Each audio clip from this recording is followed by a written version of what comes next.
Hello everybody, welcome back to another episode of KT Comics. On this episode, we're going to break down Phase 4, 5, and 6 at the Marvel Cinematic Universe, what happened down at SDCC, and what it means to the comic market. So let's check it out.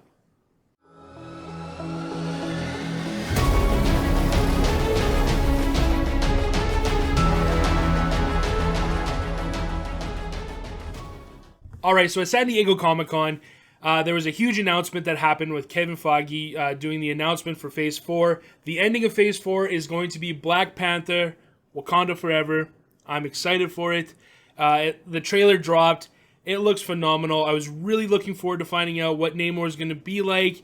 Did not disappoint. That trailer was crazy, right? Like, have you seen it? I haven't seen it. Oh, you got to watch it. It's just nuts. How I think the casting is just perfect. There's a lot of hints, but there's a lot of secrets that are happening there. There's a lot of more questions than answers, I feel. And truth be told, with the comic community, it really has a lot of payoff for people speculating on Submariner quite a bit. I know a lot of people I've been chatting with, and they've been looking for Submariner books. It's really paid off. Fantastic Four books with Submariner, Ituma, all these things that people have been speculating on, finally paying off. It's really rewarding when you get to see that happen for people. And there's tons of content out there talking about that, right? So what's your take on, knowing about the Submariner coming? Did you speculate in any of the books for him? Did you take an opportunity with that?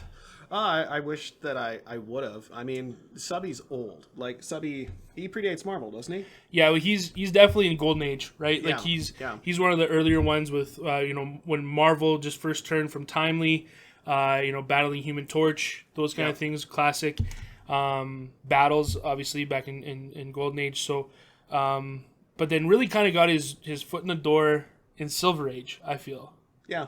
Right? Yep, I agree with you. And there were kind of rumblings of this. I'm trying to remember which movie it was, but there was something to do with underwater earthquakes or something like that back off the coast of Wakanda. So we kind of knew something with Subby was going to be hitting eventually here. Yeah, with Infinity War and Endgame, they kind of hinted a little bit about earthquakes happening and hurricanes coming through.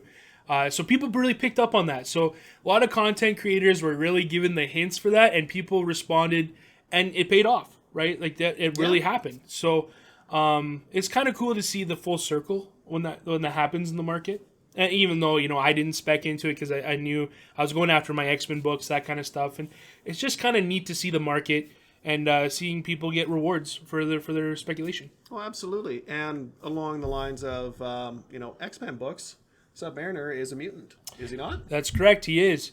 So I have been trying to get some Submariner stuff right now. I have Iron Man 1 and Iron Man and Submariner, but I've been trying to find the Submariner number 1, and every time I get to a point where I'm happy with it, it's either, escalated in price or the guy doesn't want to sell it yet or whatever have you, right? So I actually don't have a Submariner number 1.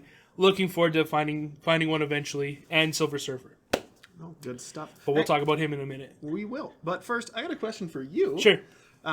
So introducing Submariner into the MCU and kind of his world, is this going to be a segue to bring in the other mutants, like the X-Men? Yeah, so that's kind of a question a lot of people are wondering right now. Is this actually a mutant? Are they going the mutant route, or is he just, Atlantis, focusing on that right now and then finding out that he's a mutant later? Spoiler alerts through Miss Marvels. They've talked about that, Kamala Khan is going to be a mutant kind of thing. Oh. And with that, it's kind of, she's the first kind of mutant coming around. And then Namor is showing up. Then you have Professor X and, Doctor Strange. Yep. So, and of course, Quicksilver showed up in WandaVision, right? That's so right. Yep. You kind of starting to wonder, are these going to be mutants? Is this just going to be a different multiverse where, mutants come in? Who knows, right? There's so many questions right now. And it's an awesome time. I felt... Let's talk about Phase 4 right now. Okay, so Phase 4 to me was a letdown. I think they're great entertainment, but where they were going with it, and a lot of people are talking about it, that Phase 4 was the reaction to what happened in Infinity War and Endgame. And I understand when you have something as a blockbuster as Endgame, right? How do you you can't keep reach over one-upping top it. of that, right? You can't one-up it with every film that comes out after. You got to come back down to earth, and then you start ramping up again. So I think this was kind of that bubble, I guess what we could say, is where it kind of dropped down quite a bit. And we talked about this a little bit before shooting. You had a really interesting take on Phase 4 and what you thought Phase 4 was like. So tell us a little bit what you thought about Phase 4 so far. So Phase 4 so far, with the TV series, I found they all started off really strong. Episode 1, it got you hooked. But from that point, it really lulled in the middle, and I had trouble kind of slogging through some of them. One of the big ones that I was really disappointed at was Moon Knight.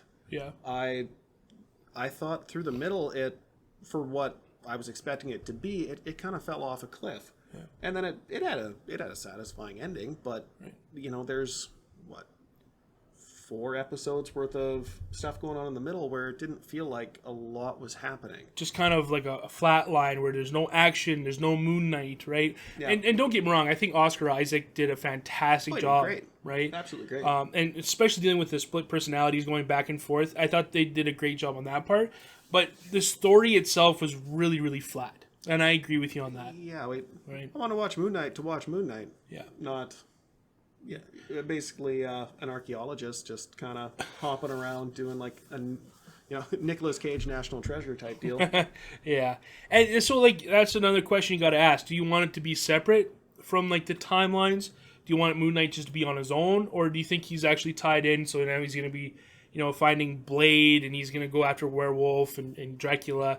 Do you think that's going to be happening, or do you think that it's just like a one-off? Just to test the waters? Do you think it's connected? Do you not want it to be connected? What's your take on that?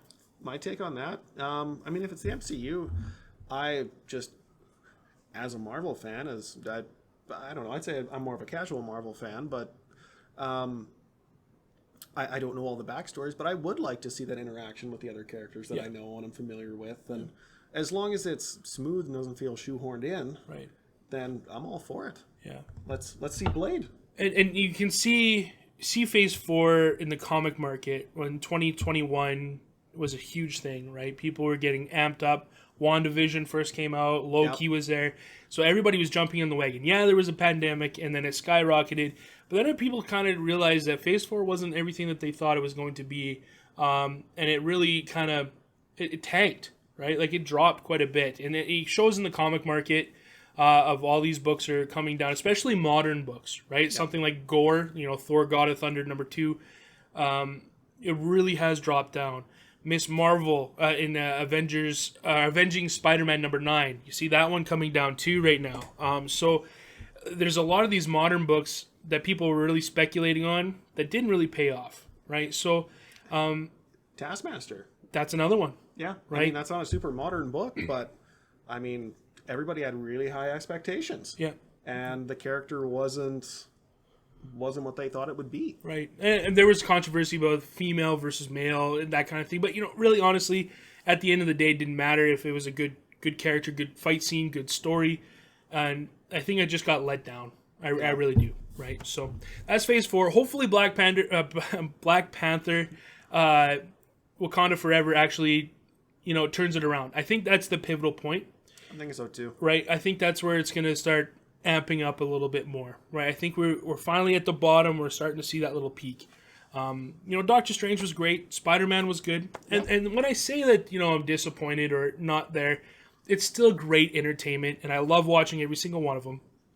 It's just doesn't have that punch that you're kind of looking for. Yeah. So that's Phase 4.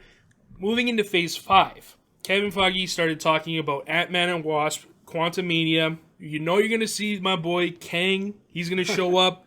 Whether it's a different variant, I don't know. There's going to be so much Kang just spilt over Phase 5.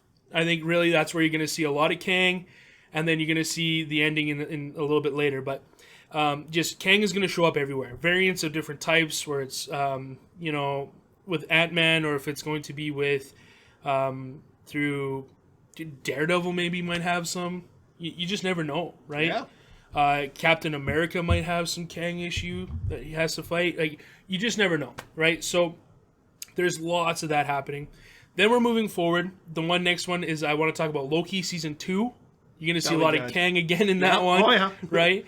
And, you know, I really enjoyed Loki. I did. I thought it That was was good. different. Yes. Right? And so I'm interested to see maybe there might be some answers in there for us of what's happening. Because the multiverse is just, it's all over the place right now. Right? Yep. So we're not sure what's going on there. But the major one that I wanted to really talk about and focus on is Daredevil. There's going to be a new Daredevil series, and I'm really, really worried about this for two reasons. I really enjoyed Daredevil, and I think Daredevil was awesome, and I think one of the best series on Netflix at the time. I thought, and even hands right now, it down. still holds up really well. Right? Yes. Yeah.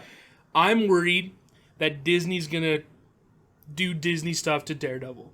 Okay, Daredevil's supposed to be dark, gritty, fight scenes, and not this like happy-go-kid version character, you know?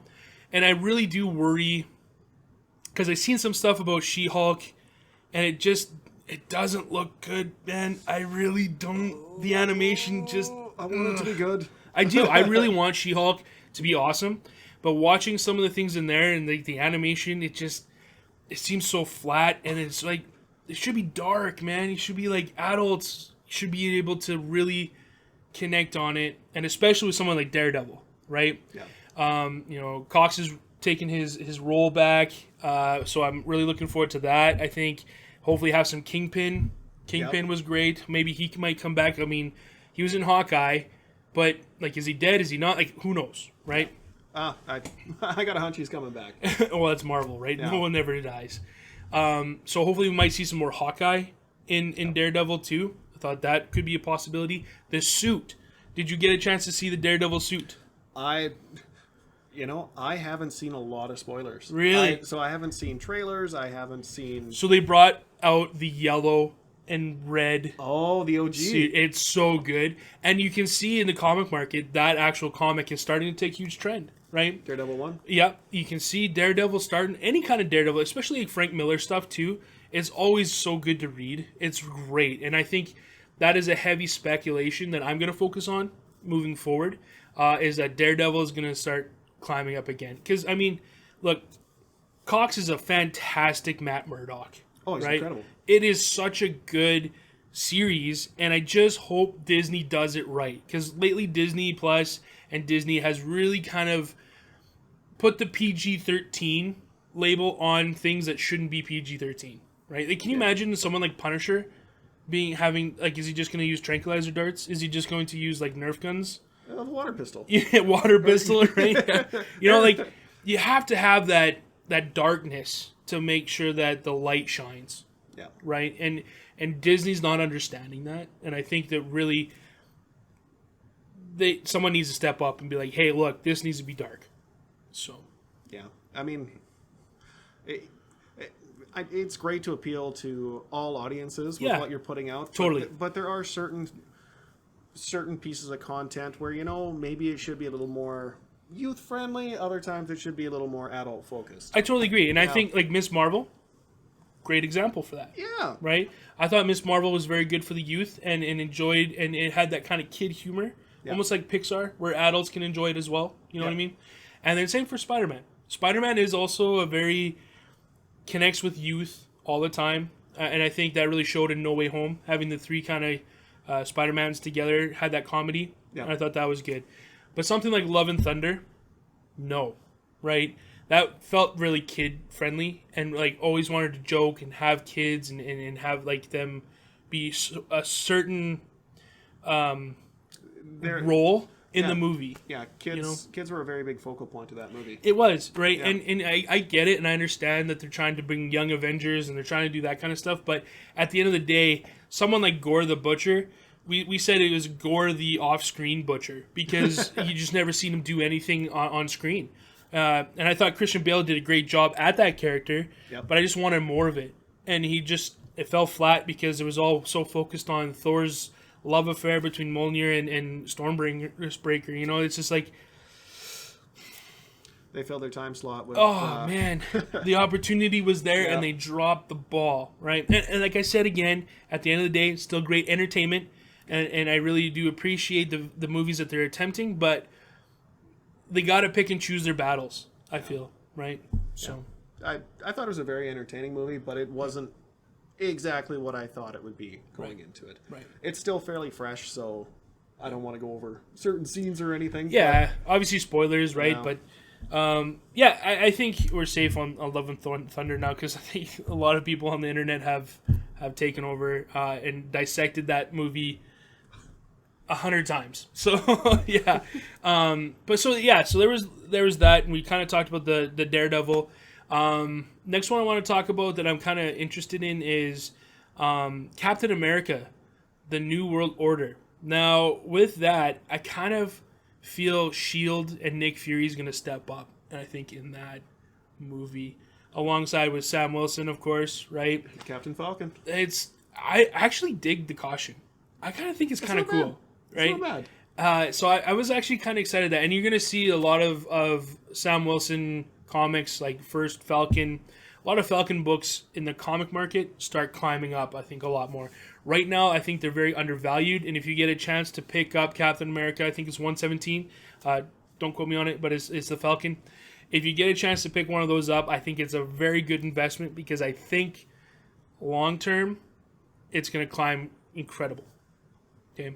Yeah. Same thing for becoming Captain America when Sam becomes Captain. Which is a more modern book, right? It is. A little more easily accessible and easier on the pocketbook. Right. I mean, I think that book got up to $100 at one point, even more at 9/8 and stuff like that. But it dipped a lot after Captain America and Winter Soldier. So now, if you can find it, I think it's a good time to pick it up because I think it's going to climb again. Yeah, and we're a fair ways away from the movie too. So, you know, as it gets closer to release date for the movie, that's typically when books tend to spike. And then, depending on how the movie goes, maybe the book keeps going up, or it could just take a straight nosedive. Yeah, no, I agree. It could be just a flat done, right? Because it's a modern. It's a flash in the pan, get it going, right? And Miss Marvels. That's another thing that was announced. Miss Marvels is going to be a massive female superhero team up. I would assume on that one. There's not too much information on it yet. So I'm looking forward to finding out more information on that one. I haven't really done my research on it.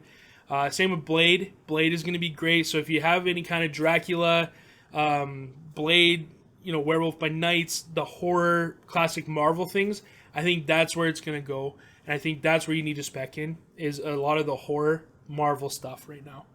That's where I really want to focus my attention. There's a lot of it, and they're cool books. They're For sure. really cool books. Some of the covers on them just blow my mind. And obviously, pre-code, Golden Age Yikes. horror is really where you want to be, because for that kind of stuff, it's incredible artwork for covers. But if you really like the horror aspect, but like the scary stuff, but can't really get into Golden Age because of budget reasons, whatever. Oh, yeah. Tomb of Dracula, Werewolf by Night, all those ones, those are great just for substituting good reads. Yeah. Right. Moon Knight is phenomenal. That kind of stuff. Agatha, the new Agatha movie. What's your take on the Agatha? I think that's 100% driven by everybody just liking Catherine Hahn. Yep. I mean, she stole the show in WandaVision. Honestly, when I drive to work and stuff like that, I normally put on like a playlist of superhero music, and her like Agatha theme song is just so catchy when she's talking about like Agatha did it and like I killed the dog too. It's just like, oh my god, it's so good. It's great, and I think you're right. She stole the show. I'm excited to see where she takes it because it's such a unique character, right? Agatha is just a really bizarre out there, and I think there could be a lot of horror part with Agatha, right? So so you're in for it. You're thumbs up. I'm thumbs up. I'm on board for it. I thought it was a great reveal in WandaVision that she was Agatha. Yeah, and I thought that I didn't know anything about the character before watching that. Yeah, and she was great, absolutely great. So I want to see how they turn that into a TV show. That's right. And who knows? Maybe with that, it could be that Scarlet Witch comes back too. Who knows, right? Yeah. So that's interesting. One thing I wanted to say is that White Vision has kind of fallen off the face of the earth right now. We haven't seen him for a while, right? He just kind of flew away in WandaVision, and where'd he go? Nowhere to be found. I thought he might have popped up in Doctor Strange, maybe. But he wasn't there, so I don't know. He could be coming back soon. So again, that could be another book that you want to kind of speculate in the West Coast Avengers The White Vision. That's a good book too. So Yeah. so that was Phase 5 really from me for being excited. Is there anything else that you thought was kind of interesting in Phase 5 that you're looking forward to? I think we kind of covered the stuff that stands out. Yeah, that's what I kind of thought too. So my number one, of course, is Daredevil in Phase 5. I'm so excited to see how that all plays out. Apparently, Punisher, Berthelot's coming back as a Punisher. Oh, really? See, that's cool. That's really exciting for me as well. I think he's just a perfect Frank Castle. Oh, he really is. A great casting choice. Even though the solo series is not the greatest, and I kind of chalked that up to screenwriting, he's a fantastic Frank Castle. I think his acting is great. Yeah. So Phase 5 is where everybody thought it was going to end. They might do a little teasers or something. They talked about the animation that's coming down. I Am Groot was one that I was really looking forward to. But the big one for me is that they're continuing on with the X-Men adventures. From 97. The animated series. I'm so excited for it. And they released the costumes of the characters. I don't know if you've seen it or not, but there's some, obviously the classic ones, like Wolverine still has his yellow and blue tights. It's really great. They really updated Storm. They gave her the mohawk look. Oh, really? Yeah, it looks awesome. But one that's controversy that a lot of people are kind of was Magneto. They gave him the big gray M on his shirt, the one from X-Men 200 where he's in jail. Oh. And it looks like he's going to be taking over as the leader for the X-Men because Professor Xavier's not around, right? So it looks like Magneto's kind of taking into that role to see what's all going to happen. But they brought back all the classics such as Nightcrawler, Gambit, Rogue, all the greats. I'm so excited for that. My childhood, inner childhood is just like, I just want to grab a box of like cereal, go sit in front of the TV and watch it. So I'm excited for that. So yeah, that was the animation that really stood out to me. But then Kevin Feige dropped a huge bomb at the end, talking about Phase 6. First of all, he talked about Fantastic Four. Cannot wait for the 4 superheroes to be on screen and done correctly. I am so excited for that. 4 times the charm. You're right? So hopefully, now that it's connected to the MCU, I really hope that, they bring back the Human Torch. I do kind of want Chris Evans to kind of play the role of just meeting with Human Torch and Captain America in a multiverse kind of thing. I think that would be kind of cute, but I want a different Human Torch. I really do. There's a lot of people talking about, what's his name? Krasinski? Oh, yes, yeah. As Mr. Fantastic. And I think he's a great Mr. Fantastic. Reed Richards and him, I think it really collaborates a little great. I think you do good. But really what's coming out of that is Victor Von Doom. Dr. Doom, right? So there's been a lot of talk about with the multiverse that when Reed Richards first came down, he used the portal, the force field of Dr. Doom, of tech from Dr. Doom. Oh. So people are thinking that Doom's already in the MCU and we just don't know where, right? So I'm interested into it. I think Doom is such a layered character. He's full of different surprises and just a downright badass, right? He is the big bad. I really do think that he's the big bad. So there was Fantastic Four. What are your thoughts on it? I'm looking forward to it. Again, I think it's going to be important for them to pull it off right. I think so. I think they're going to put a lot of resources into it to make sure that they've got their casting right, they have a good script, and that it's a good movie. Genuinely. I think that's why they push it back to Phase 6. Because they want to get that extra time to make sure they're doing it right. Yep. Right? So because you could put it in Phase 5 and then just make it happen. But I think they're doing a service to the community to making sure that movie is done correctly. Yeah. So really looking forward to that one. But then he dropped the bomb of releasing Avengers Kang Dynasty. This is where we're going to find out all the answers.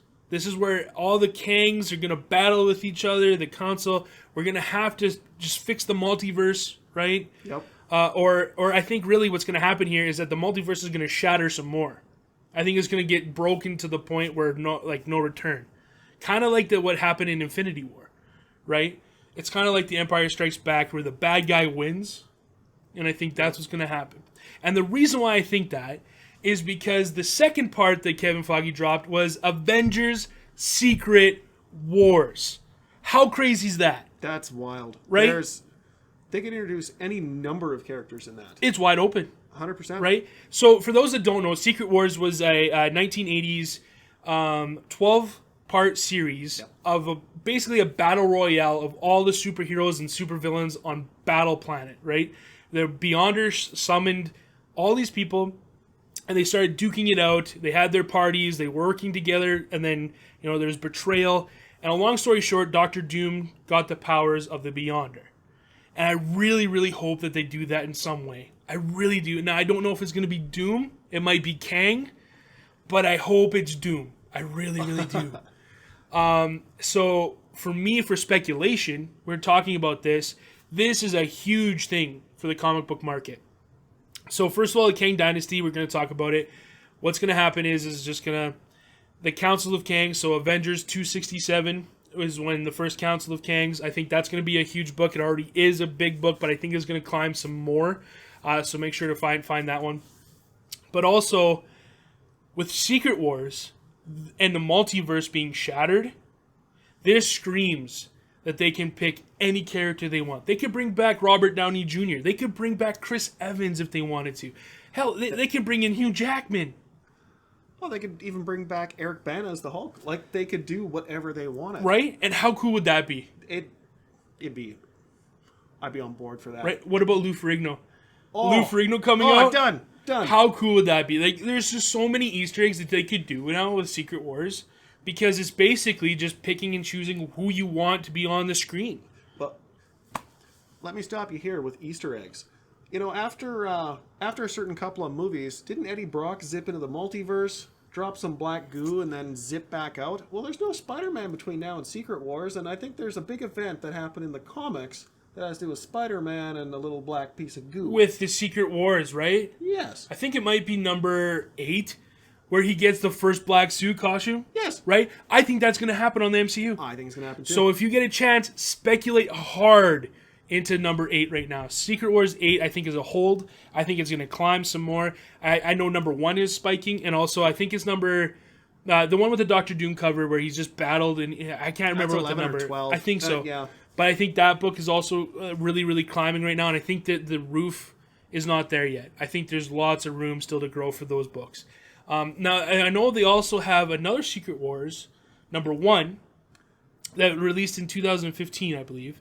Now, with that book, it's another kind of take on it, where it has the multiverse that is damaged and stuff like that. So I think they're going to kind of combine both the 80s Secret Wars and the newest one together. Well, in the newest one, didn't they take the multiverse and slam it all back down to just one again? Yeah, something happened like that, right? Yeah. So I had to go back and read that, because I haven't read it for a while. So yeah, that's definitely one that I kind of want to read and figure out what I would speculate on there. I think Miss Marvel is always a safe bet. I would just suspect Miss Marvel in the black costume. If you can get a hold of that comic, I think it's number 20, Miss Marvel black suit costume, the first time. I think that's going to be a sneak peek of a minor key that's going to kind of climb up a little bit. So look into that one. I love that comic. It's a great cover. I'll just show you right here on the screen. I want to see it too, because I don't know which one you're talking about. It's great. I love it. So I think Miss Marvel is a good one. Any kind of Kamala Khan, I think, is a good spec for modern purposes. If you're getting into modern books, I think that's a safe bet. Obviously, you could have Miles Morales, Spider-Gwen. I think Miles and Camilla are going to be the two big ones. Two modern big ones. Plus, I guess we'll have to see what they do with Ironheart as well. So Ironheart's coming down, right? You've seen a kind of thing in Black Panther where she was actually kind of tripping out her Ironheart, kind of Riri Williams, right? Yep. I think all Young Avengers is a good place to be for Marvel MCU. They never dropped any kind of hint about Young Avengers, but if you even slept through half of Phase 4, you're going to realize that Young Avengers is where they're going to go with most of these people. So, I think that's a good place to start for modern. Bronze Age, anything X-Men, Fantastic Four. Yep. I think those are the good ones. Submariner, always great to have too as well. I think those are good places. But I also think in Silver Age is where a lot of the books are going to start moving. Now, I don't think for speculation for like climbing like super, super great, but I think right now we're kind of at a dip. But once Phase 5 and 6 were released, you could see the emotion of people getting more happier about what's coming up. You can just see the positivity start going through the community, and I really do think that this is a good time to start collecting.